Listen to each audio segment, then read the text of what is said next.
Hi friends, நாம் வந்து சக்கரை பொங்கல் சக்கரை பொங்கல் எப்படி பண்ணலான்னு வாங்க வீடியோக்குள்ளே பார்க்கலாம். இதே மாதிரி இந்த சேனலில் வீடியோ பார்க்க சப்ஸ்கிரைப் பண்ணிவிட்டு லைக் பண்ணிவிட்டு பாருங்கள்.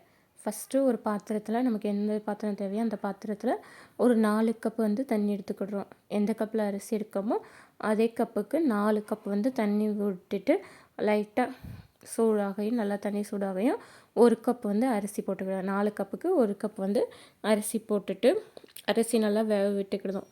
நல்லா வேக விட்டுட்டு இந்த மதத்துக்கு வரையும் நல்லா லைட்டாக கிண்டி விட்டுக்கிட்டே இருக்கணும். ஃபுல்லாக நல்லா கிண்டி விட்டுகிட்டே இருக்கணும். கீழே பிடிச்சிடக்கூடாது. ஃபுல்லாக நல்லா கிண்டி விட்டுகிட்டே இருக்கணும்.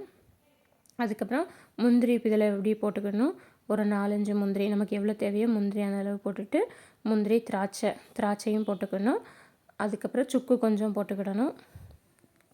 அப்புறம் ஒரு 2-3 ஏலக்காய் வந்து சின்னதாக சும்மா நச்சு அந்த மாதிரி போட்டுக்கிடணும். அதாவது 1 கப் அரிசிக்கு நம்ம வந்து 1 கப்பு வந்து வெல்லம் எடுத்துக்கிடுவோம்.